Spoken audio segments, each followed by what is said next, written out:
Ma prière pour vous ce matin, c'est que Dieu puisse bénir vos cœurs, toucher vos vies à travers mon témoignage personnel, parce que c'est la plus belle chose qui s'est produite dans ma vie. Et aussi que le Seigneur Jésus-Christ en soit glorifié. C'est le désir de mon cœur. Seigneur notre Dieu, nous aimerions te demander ce matin d'ouvrir nos cœurs, toutes grandes à ta parole, permettre à ton Saint-Esprit de visiter chacun de nous, de marcher, Seigneur, dans les couloirs secrets de nos vies et de nous visiter, Seigneur, secrètement, intimement, personnellement. Nous avons besoin, Seigneur, de toi. Et on veut te remercier ce matin pour ta parole, pour ton Saint-Esprit, pour ton Église, au nom de Jésus. Amen. C'est la plus belle chose qui s'est produite dans ma vie. Et comment le Seigneur, il y a 30 ans de cela maintenant, un peu plus de 30 ans, le Seigneur m'a rencontré et en me permettant de passer de la mort spirituelle à la vie éternelle, il m'a permis aussi de passer de l'insatisfaction perpétuelle, chronique, l'insatisfaction continuelle à la joie éternelle. Et aujourd'hui, vous avez devant vous un homme heureux parce que le Seigneur s'est penché sur moi. Alors, Jean, au chapitre 2, au verset 23, nous lisons « Pendant que Jésus était à Jérusalem à la fête de la Pâque, plusieurs crurent en son nom, voyant les miracles qu'il faisait. Mais Jésus ne se fiait point à eux parce qu'il les connaissait tous et parce qu'il n'avait pas besoin qu'on lui rendît témoignage d'aucun homme, car il savait lui-même ce qui était dans l'homme.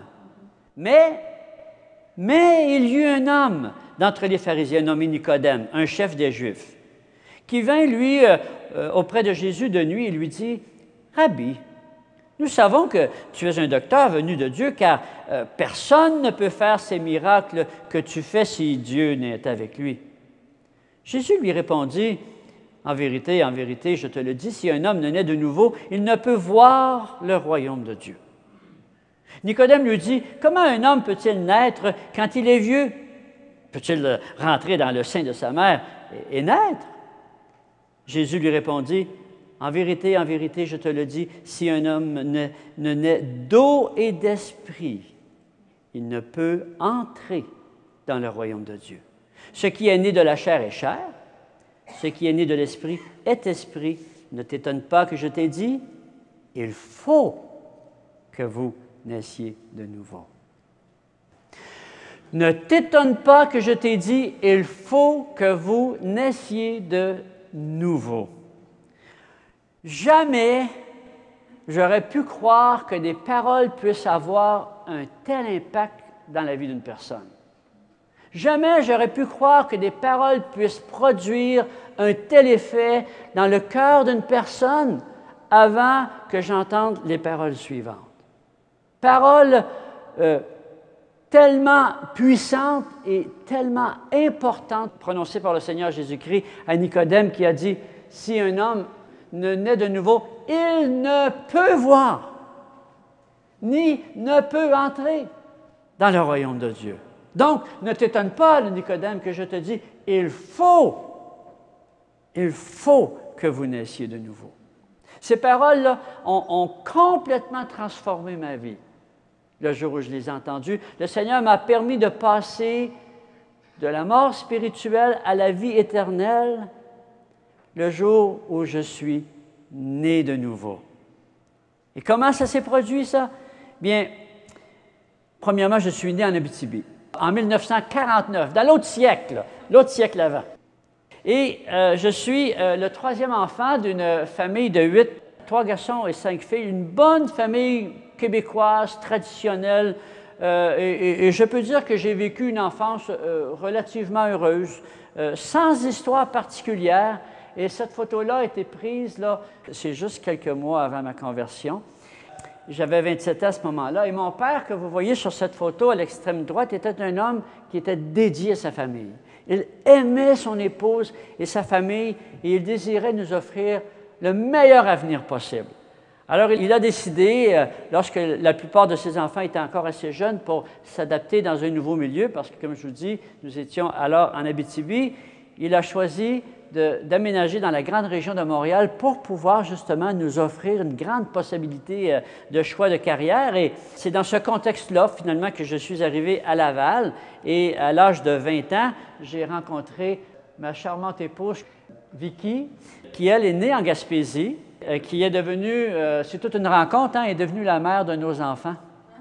Benoît et Daniel, nos 2 fils, et puis nos petits-enfants, maintenant, nous sommes les grands-parents de 4 beaux garçons et d'une belle petite fille de 7 ans. Et nous sommes vraiment très heureux de cela.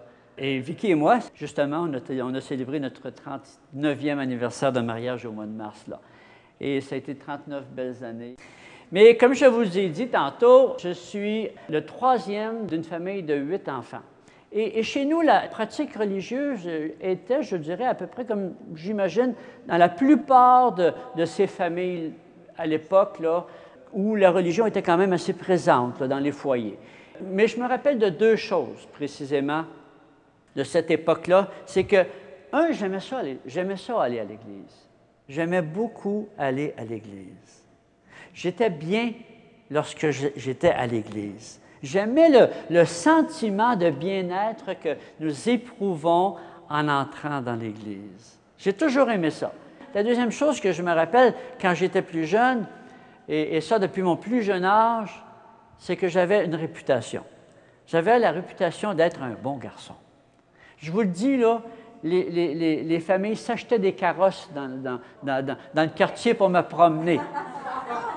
C'est moi qui écrivais les textes au capitaine Bonhomme, là. Mais c'était important pour moi, ça. Ça, c'était important. Pour moi, cette réputation-là est importante. Je désirais garder, je faisais tout en mon pouvoir pour garder ma réputation.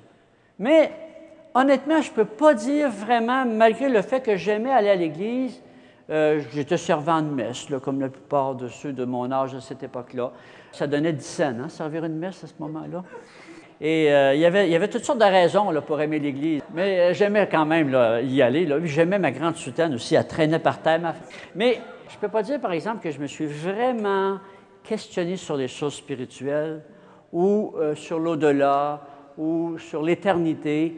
Bien que j'aimais l'Église, que j'étais proche des choses religieuses, ça ne captait pas ma pensée. Et même tard, si ce n'est qu'à l'âge de 27 ans, alors que j'étais chauffeur d'autobus à Laval, que Dieu a utilisé un sentiment émotionnel dans ma vie là, pour me révéler un besoin spirituel.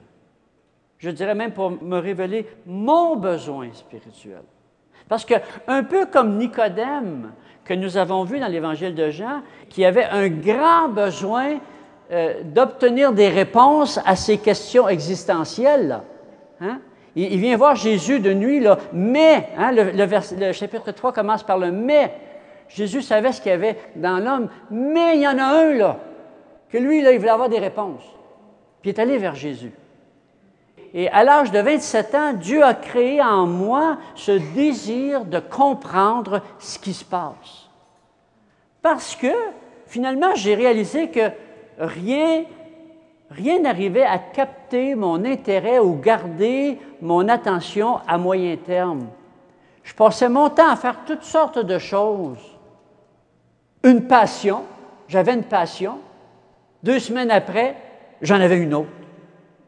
2 semaines après, j'en avais... Mais c'était des passions, là. Ah, je faisais 24 heures par jour. Je me rappelle quand j'ai commencé à jouer de la musique. Je faisais juste ça. Pas d'autre chose.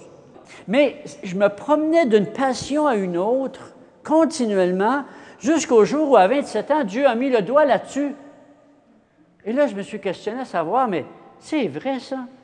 Qu'est-ce qui se passe avec... Pourquoi je suis toujours un éternel insatisfait de toutes choses? Et là, ça faisait 7 ans que j'étais marié.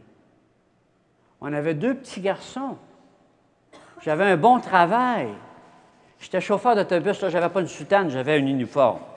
Hein? Belle cravate, belle casquette avec la plaque, là, tu sais.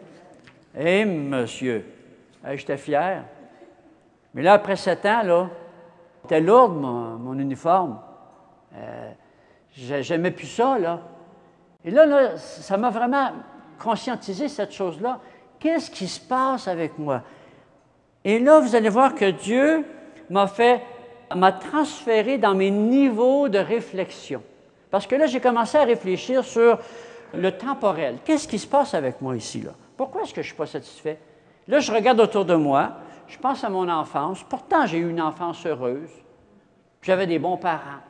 Tout allait bien. J'ai une femme, des enfants que j'adore. J'ai un travail que beaucoup de gens envient. Mais pourquoi est-ce que je suis toujours insatisfait de la vie? Et là, tout à coup, on change de niveau et je me suis dit, mais y a-t-il rien dans ce monde qui soit satisfaisant? Y a-t-il rien dans ce monde qui vaille la peine vraiment? Est-ce que finalement la vie ne serait qu'une interminable quête du bonheur? Et là, je changeais encore de niveau de réflexion parce que là, en pensant à ça, je me suis dit, c'est vrai, dans le fond, y a-t-il quelque chose qui a du sens sur la terre? Pourquoi je suis dans le monde? Pourquoi je suis là?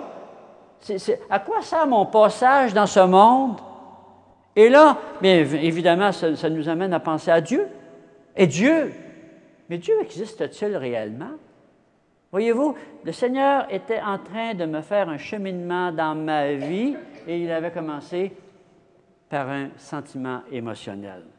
Je vivais un profond sentiment d'insatisfaction et de lassitude continuelle.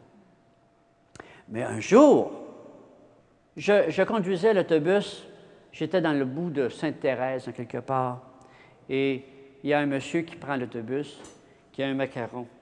Jésus revient. Mais il est 5 heures du matin, je ne vois pas, moi, je vois juste un macaron. Je ne sais pas c'est quoi.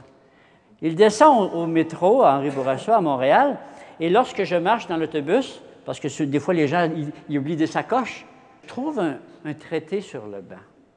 Alors je commence à lire le traité, et le traité parle de l'amour de Dieu pour nous.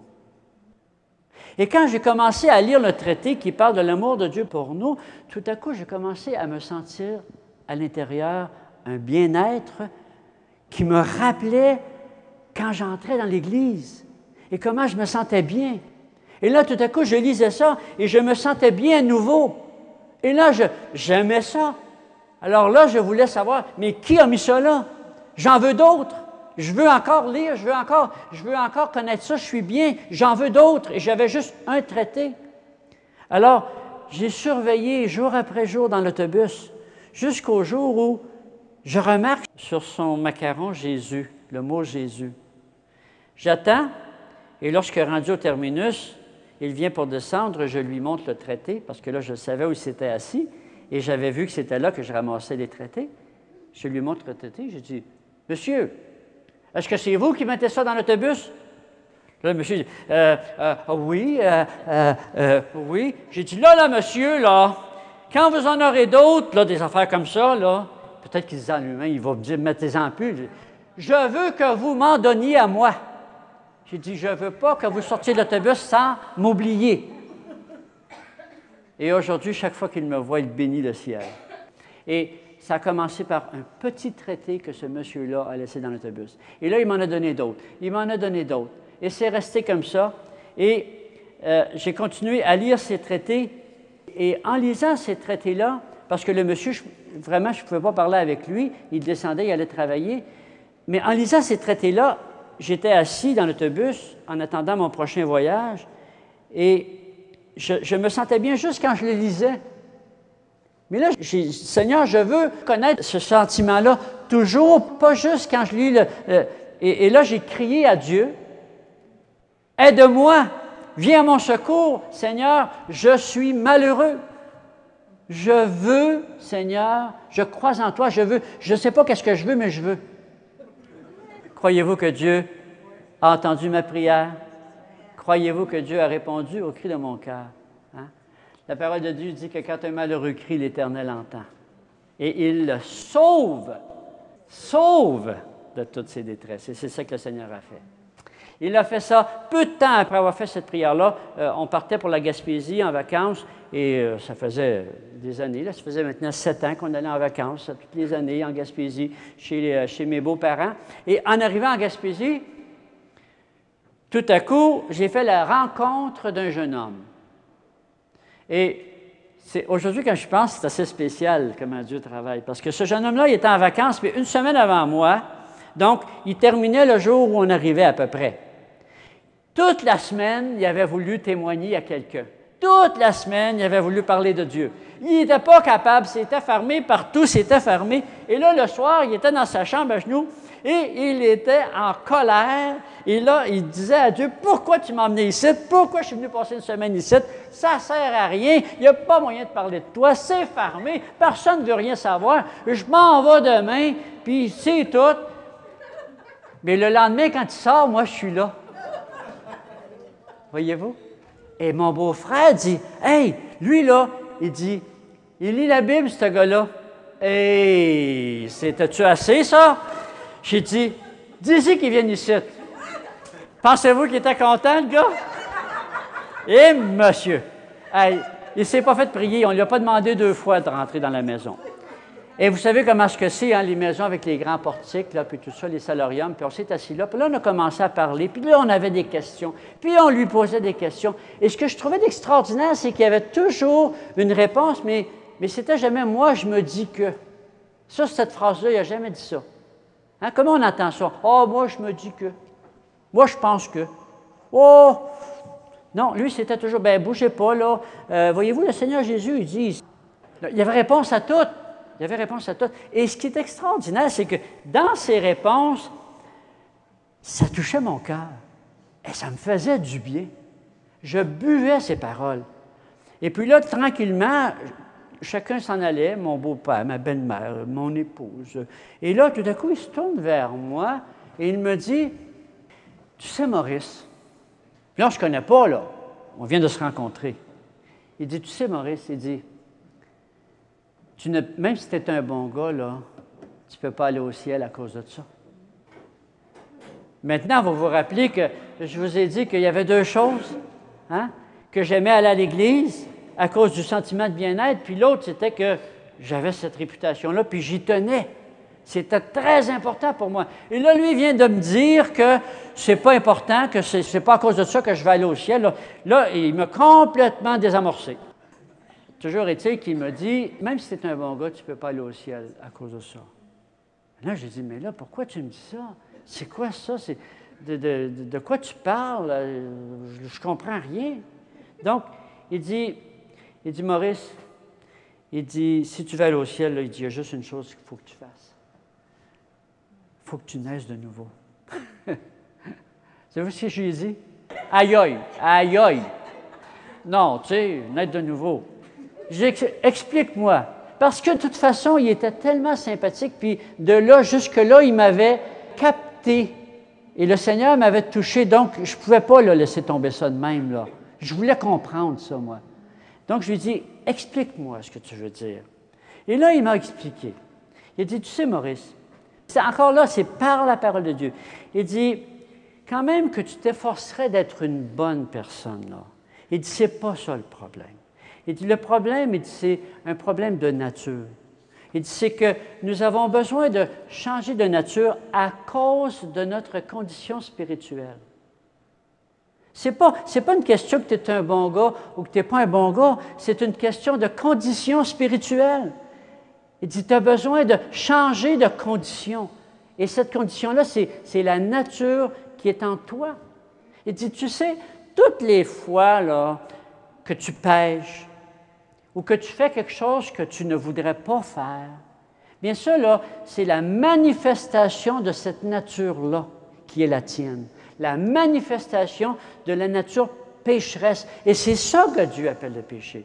C'est que tu ne fais pas ce que tu voudrais faire, tu ne fais pas ce que tu sais que tu devrais faire et que tu aimerais faire, mais c'est plus fort que toi. Et c'est ça le péché. Et là, je comprenais une chose. À ce moment-là, là, c'était clair pour moi. J'avais compris que le péché, ce n'est pas un défaut. Commettre un péché, ce n'est pas un défaut. Donc, même si j'essaie de me débarrasser de mes péchés, et comme si c'était des défauts qu'il faut se débarrasser, j'en serais jamais capable. Puis même si j'essaie de les couvrir en étant une bonne personne, ça ne changera jamais rien. Ma nature pécheresse est ce qu'elle est et elle se manifeste par les actions que je pose. Donc les péchés, là, finalement, ou faire ce que j'aime pas, c'est juste en train de me montrer ce que je suis. C'est tout. Et là, j'ai compris que chaque fois que j'entrais dans une église, que je me sentais bien, finalement, c'était parce que Dieu, à quelque part, manifestait sa présence, il me révélait sa présence, et c'était ça que j'avais besoin, mais à cause de ma nature pécheresse, comme il venait de me l'expliquer, bien, je ne pouvais pas garder cette présence-là. Dieu ne pouvait pas me donner sa présence. Pourquoi? Parce que nous étions de nature différente. Là, à ce moment-là, il me montrait que l'homme a besoin, sur terre, déjà maintenant, de vivre une relation et de vivre en communion avec le Seigneur. Déjà là, maintenant, je comprenais que c'était ça mon besoin, et pas des passions qui passaient l'une après l'autre. J'avais besoin de vivre une relation personnelle, d'avoir une communion, mais que je ne pouvais pas le faire à cause de ma nature. Nos deux natures sont incompatibles. Je suis de nature pécheresse par ma naissance et Dieu est de nature divine et sainte de par ses attributs. Donc, c'est incompatible. J'aime bien prendre l'exemple du poisson et de l'oiseau. Moi, c'est ce qui m'a aidé à comprendre ici la différence de nature entre Dieu et moi, c'est qu'un poisson, c'est un poisson. Et sa nature veut qu'il soit dans l'eau. Et il est bien dans l'eau, on dit heureux comme un poisson dans l'eau. Hein? Mais si je prends ce poisson-là, puis je dis, bien là, il faudrait que tu sois un oiseau, là, pour être capable d'entrer au ciel, mais je le prends puis je l'assois sur une branche parce que je veux qu'il soit un oiseau. Il va plutôt aller... hein? C'est ça. Et c'est la même chose à ce moment-là. Ah, bien d'abord, on va prendre l'oiseau puis on va l'emmener en dessous de l'eau. Hein? Ça ne fonctionne pas. Et le seul problème, c'est qu'ils n'ont pas la même nature. Mais lequel a un défaut par rapport à l'autre, là? Ah, il y en a un qui a un problème. L'homme est pécheur. Il y a un problème. Mais ce n'est pas un défaut. C'est un besoin de nature. Dieu me montrait que j'avais besoin de lui pour qu'il puisse venir faire une œuvre dans ma vie. Et cette œuvre-là, bien, c'était de changer de nature. Et là, Dieu a ouvert mes yeux sur ma condition spirituelle. Et c'est là que j'ai compris que moi, par moi-même, j'étais séparé de Dieu et que je ne pouvais pas changer de nature par mes propres efforts. L'homme a besoin d'expérimenter cette nouvelle nature et cela se produit seulement et uniquement lorsque le Saint-Esprit, lorsque l'Esprit de Dieu vient habiter dans le cœur d'une personne. Et c'est là que l'homme peut recevoir une nouvelle nature que la Bible appelle la régénération. Naître de nouveau, être sauvé, être régénéré, c'est devenir une nouvelle personne, recevoir une nouvelle nature. Et ça, c'est le Saint-Esprit qui fait ça. C'est juste le Saint-Esprit. Toute ma vie, j'avais été un bon garçon pour essayer d'être une nouvelle personne. Mais là, Dieu venait de me montrer que lui seul pouvait faire cela. Et le Seigneur l'a dit à Nicodème. Hein? Il dit, le vent souffle où il veut. Hein? Tu en entends le bruit, mais tu ne sais pas ni d'où il vient, ni où il va, mais il se passe quelque chose, par exemple, quand le vent passe. Hein? Et c'est ainsi de tout homme qui est né de l'Esprit. Et le Seigneur, maintenant, me montrait 4 éléments très importants pour naître de nouveau. Et rapidement, j'aimerais vous les partager. C'est que tous les hommes ont péché et sont privés de la gloire de Dieu. Il fallait que je comprenne ça. Ça, c'était compris. Que je ne pouvais pas changer mon état moi-même. Et il dit dans Jérémie, « Un léopard peut-il changer ses taches? Un Éthiopien peut-il changer sa peau? De même, comment pourriez-vous faire le bien, vous qui êtes habitués ou accoutumés ou attirés vers le mal? » Bien oui, à cause de notre nature. Et ma vie de tous les jours se chargeait de me le rappeler, cela. Je n'avais pas besoin qu'on me le dise. Alors, j'avais besoin de comprendre que Jésus était venu pour ça. C'est pour ça que Jésus est venu. Ce n'est pas pour me donner une occasion de manger du chocolat. Il est venu pour donner sa vie, parce que j'avais une dette que je ne pouvais pas payer. Et Jésus est venu la payer pour moi, parce que lui seul pouvait payer cette dette-là.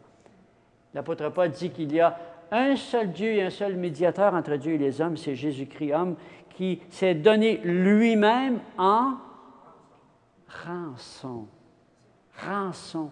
J'avais besoin d'être racheté. Donc, Jésus est venu pour me sauver et maintenant, bien, un coup que j'avais compris ça, ce que j'avais besoin de faire, c'était de me repentir et de recevoir le Seigneur Jésus-Christ et de recevoir ainsi le pardon de mes péchés en reconnaissant ces 4 éléments dans ma vie. Et c'est ça que j'ai fait. Ça a été le même soir qu'il m'a parlé. Lui est parti, il m'a laissé avec ça, là. Mais le Saint-Esprit, lui, a continué son travail. 3 nuits, ça m'a pris 3 nuits, j'ai passé 3 nuits blanches à réfléchir, à vivre toutes sortes d'émotions, à vivre de l'angoisse, à vivre n'importe quoi. Il y avait un combat, là. Il y avait un vrai combat, là. Mais l'Éternel m'a racheté et il m'a sauvé. Et j'ai admis, j'ai reconnu, j'ai cru et je me suis repenti. Et depuis ce jour-là, je connais c'est quoi la satisfaction. Je le connais maintenant. Ça fait 39 ans que je suis marié à la même femme et je suis toujours en amour. Ça fait 31 ans que je suis dans la même église et je suis toujours très heureux. J'ai passé 32 ans sur les autobus et j'étais très heureux. Donc, la satisfaction, je l'ai trouvée parce que le Seigneur Jésus-Christ est venu se révéler à moi. Moi, j'aimerais vous poser une question parce que je ne vous connais pas. Peut-être que quelqu'un ici, que vous entendez cela pour la première fois. La question que j'aimerais vous poser est celle-ci. Avez-vous la paix dans votre cœur? Y a-t-il un besoin émotionnel dans votre vie qui vous gouverne? C'est un bon indicatif. Nous avons tous 7 besoins élémentaux dans notre vie, des besoins émotionnels. Et Dieu vient nous chercher et se révéler à nous à travers ces besoins-là. Donc, la Bible dit que Dieu a mis dans le cœur de l'homme la pensée de l'éternité. Et la vie se charge de nous le rappeler. Hein?